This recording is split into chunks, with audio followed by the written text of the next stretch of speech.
সবাইকে জানাই দোল পূর্ণিমার আন্তরিক প্রীতি ও শুভেচ্ছা।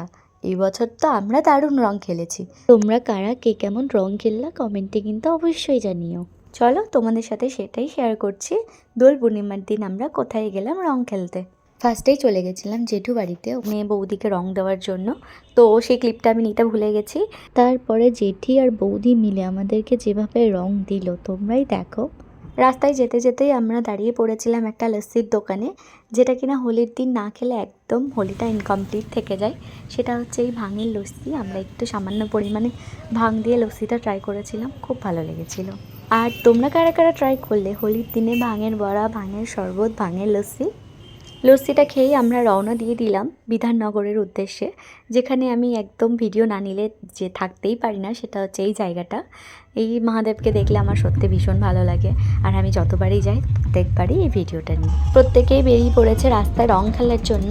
শুনেছি বিধাননগরে নাকি দারুণ হোলির প্রোগ্রাম হয়, তো এই বছরটা আর মিস করলাম না। আমি আর অমিত মিলে চলে গেলাম বিধাননগরে। যেতে যেতেই রাস্তায় ছিল প্রচণ্ড মানুষের ভিড়। কথা বলতে বলতে এখানে আমরা পৌঁছে গেছি বিধাননগরের সেই মাঠে যেখানে হোলির প্রোগ্রামটা হয়। ঢুকতেই দেখি এখানে খুব সুন্দর একটা স্টেজ করা ছিল। আমাদের নর্থের মধ্যে বিধাননগরের কিন্তু দোল উৎসবটা বেশ সুন্দর করে সেলিব্রেট করা হয়। ভেবেছিলাম আমাদের চেনা জানার মধ্যে কাউকে না কাউকে ঠিকই পাবো, কিন্তু পাইনি, কাউকেই পাইনি। পাওয়ার মধ্যে পেয়েছিলাম আমাদের মেকআপ ক্লাসেরই এক বান্ধবীর সাথে হঠাৎ দেখা, যার কিনা বিধাননগরেই বাড়ি।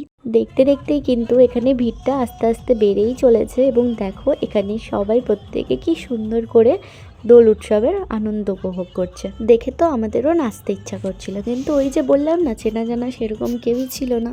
আর দুজন মিলে নাচ করব কেমন দেখায় ব্যাপারটা। আর দেখো এখানে এই ছোট্ট পুচকুটা কি সুন্দর ডিজের আওয়াজে নাচ করছিল। এত সুন্দর প্রোগ্রামে কিন্তু আমরাও নিজেদেরকে আটকে রাখতে পারিনি, দুজন দুজনকে নিয়ে সুন্দর করে নেচে নিয়েছিলাম।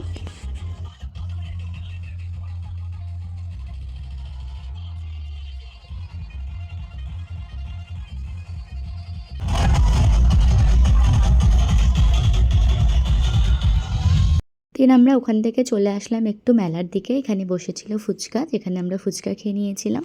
তারপর নিয়ে নিয়েছিলাম ভাঙের শরবত। আর হ্যাঁ, এগুলোতে কিন্তু সেরকম ভাং থাকে না, সামান্য পরিমাণে দেয় আর কি। তারপরেই আমরা ট্রাই করে নিয়েছিলাম গোলা। ভাঙের শরবতটা খেয়ে সেরকম একটা মজা পেলাম না, ভাবলাম গোলাটাই ট্রাই করি। আর তোমরা এখানে অমিতের রিয়াকশন দেখে নিশ্চয়ই বুঝেই গেছো যে গোলাটা কতটা টেস্টি হয়েছিল।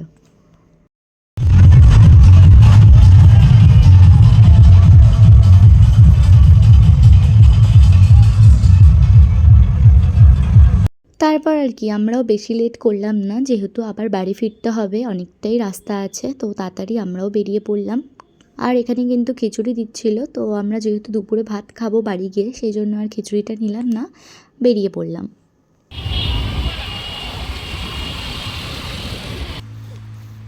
ওদিকে চলে যাও, হ্যাঁ একটু সামনে চলে যাও। হ্যাঁ ঠিক আছে, নাও স্টার্ট।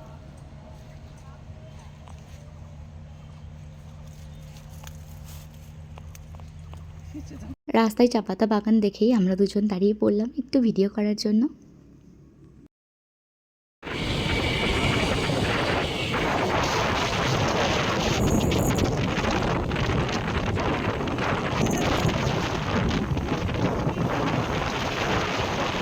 তারপরেই আমরা এখান থেকে চলে গেছিলাম ডাইরেক্ট দিদি বাড়িতে, দিদি দাদাভাইকে রং দেওয়ার জন্য।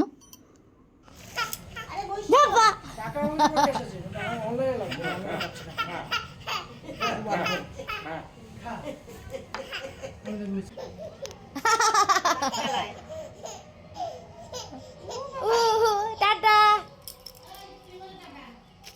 ও টাটা দিচ্ছে, ও টাটা দিচ্ছে।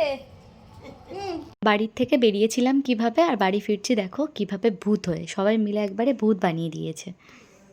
তারপর আর কি ফেরার পথে একটা পান নিয়ে চলে গেলাম বাড়ি গিয়ে খেলাম জমিয়ে মাংস ভাত।